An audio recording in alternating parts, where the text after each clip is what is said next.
Bonjour les amis, on continue cette semaine avec la discussion qu'on a commencé la semaine passée sur la création de la province du Manitoba en 1870. On a commencé à discuter quelqu'un qui s'appelle Louis Riel. Et Louis Riel va devenir quelqu'un très fameux au Canada, spécialement dans la province du Manitoba, car c'est lui qui est connu comme le père de la province. Et c'est à travers ses efforts qu'on a la création de la province du Manitoba. Alors, la semaine passée, c'est ça qu'on a fait. On a commencé à regarder pourquoi il y a eu un petit conflit ici où le gouvernement a rentré dans la province, spécialement dans la région de la Rivière-Rouge, pour commencer à considérer l'annexation de ce territoire au Nouveau-Canada. Les Métis qui vivaient dans la région n'étaient pas très contents avec cette décision, alors ils ont décidé de choisir un chef et c'était Louis Riel. Aujourd'hui, on va continuer avec la discussion sur cet homme qui était Métis lui-même et on va faire ça deux fois. Il va y avoir deux vidéos cette semaine. Alors, voici le premier et le deuxième va suivre vendredi. Celui-ci, c'est pour aujourd'hui, c'est jeudi, d'accord? Alors, on y va. Alors, bonjour à nouveau les amis. On va continuer ici avec un petit peu plus sur l'idée de qui était Louis Riel.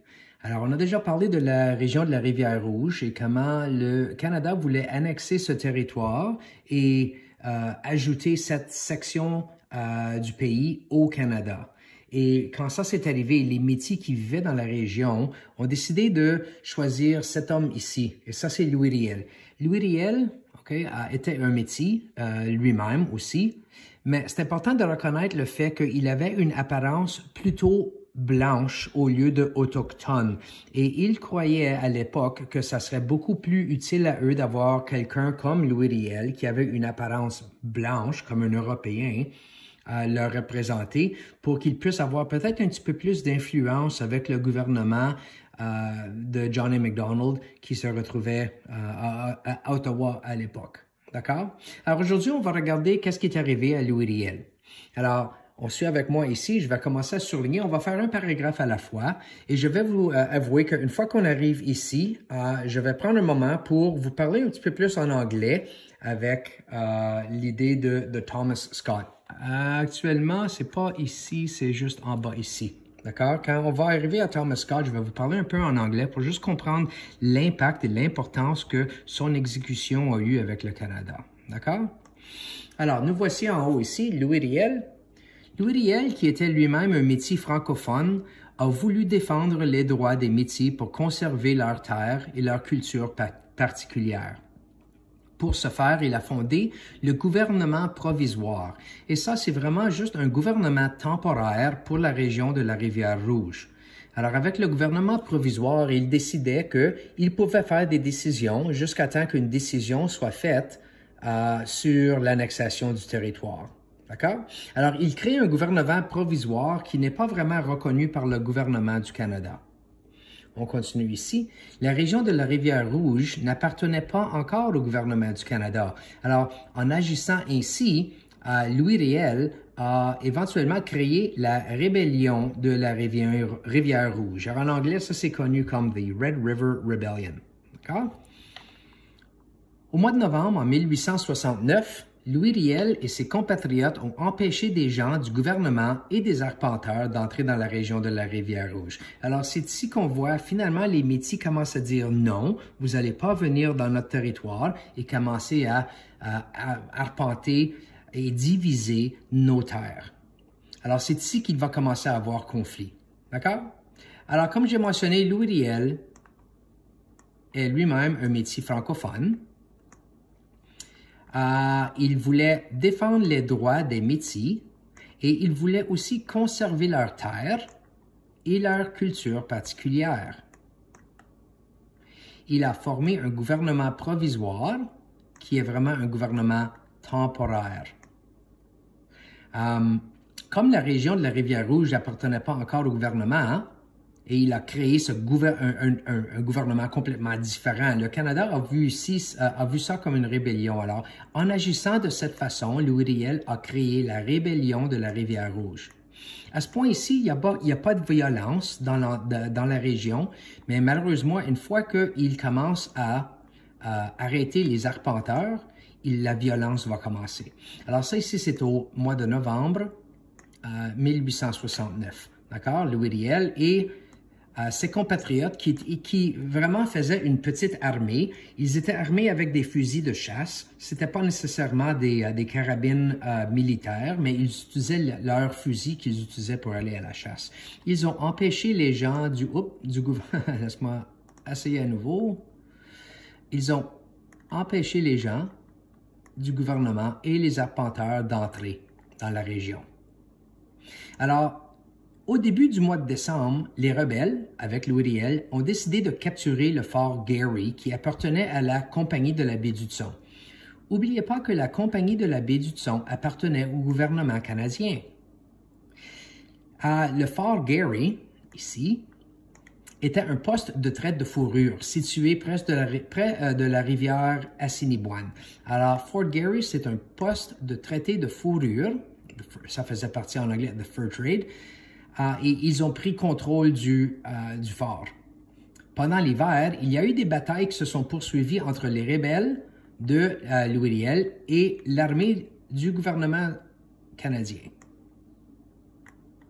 Et on va voir que c'est à cause de Louis Riel qu'on a la création d'un symbole très important ici au Canada de ces jours, et ça c'est la GRC, la Gendarmerie royale du Canada.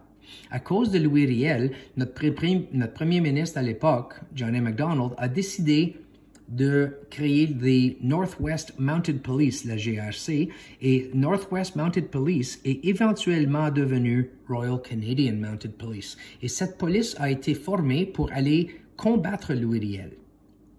Ici, on voit l'introduction de Thomas Scott. Thomas Scott était quelqu'un qui venait de l'Ontario, et ça faisait seulement peut-être 7 ans qu'il était arrivé au Canada de l'Écosse. Écosse en anglais, c'est Scotland. Il s'opposait au gouvernement provisoire de Louis Riel. Et lui, avec d'autres, il n'était pas un soldat, mais il aidait la gendarmerie à essayer de combattre les rebelles qui faisaient partie de l'équipe de Louis Riel. Alors, il a été capturé et a gardé prisonnier dans le Fort Garry avec d'autres personnes qui luttaient contre les rebelles de la Rivière-Rouge. Ici, ça commence à être important parce que c'est ici qu'on va voir où la vie de Louis Riel va changer sérieusement à cause d'une décision qui est faite quand il n'était même pas là. Alors, on se rend maintenant au début de janvier 1890. Il y a Thomas Scott et 11 autres prisonniers qui se sont évadés du fort. They escaped. Ensuite, il a fait un autre groupe, c'est pas mentionné ici, il a fait un autre groupe, il est retourné et il a forcé le fort à laisser tous les prisonniers se sortir. Un petit peu plus tard, il décide de passer proche du fort, Garry, et il se fait recapturer. Alors, c'est pour ça qu'ici que ça mentionne qu'il a été capturé à nouveau au mois de février. D'accord? C'est ici que les choses commencent à changer. Il y a un tribunal. En anglais, ça c'est un mot ami, a tribunal. C'est un groupe de personnes qui vont décider qu'est-ce qu'ils devraient faire avec Thomas Scott. Alors, le tribunal de métier était composé de 7 membres. Louis Riel ne faisait pas partie de ce tribunal. Le tribunal, par contre, trouve Thomas Scott coupable, guilty, de s'avoir évadé et de ne pas avoir respecté l'autorité du gouvernement provisoire de Louis Riel.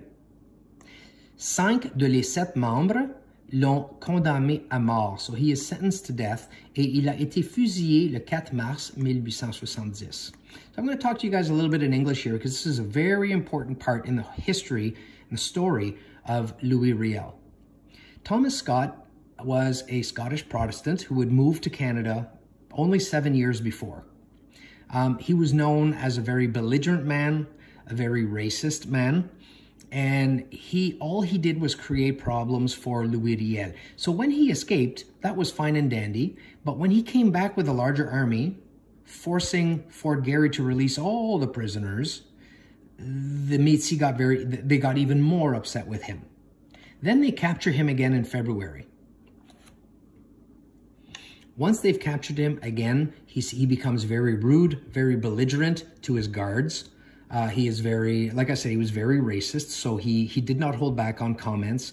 He was consistently trying to get into fights with the Métis inside the fort. So for some reason or another, 5 out of the 7 tribunal so-called judges condemn him to death, and he is actually shot on the 4th of March in 1870 by a firing squad. Louis Riel was not part of this, but because he was the chief elected by the Métis, the Canadian government held him personally responsible for this. And this is where everything starts to change for Louis Riel. À la suite de l'événement, le meurtre de Thomas Scott, Louis Riel s'est évadé aux États-Unis. So he runs away and he goes into hiding in the United States. Le gouvernement provisoire est fini et la région de la Rivière-Rouge est devenue la province du Manitoba. Please understand, this whole area right here is very simplistic. There was a lot more involved in this. I've already talked about the creation of the Northwest Mounted Police as a way for Johnny MacDonald to deal with the rebels that were in the Red River area. It's not as easy as saying that he left and then they created the province of Manitoba, but this is, again, you have to understand that this is just an introduction. D'accord? Il nous reste une autre page ici à regarder, d'accord? Mais c'est quand même assez long, alors on va arrêter pour tout de suite et l'autre vidéo, on va regarder demain. D'accord? Merci les amis, à bientôt!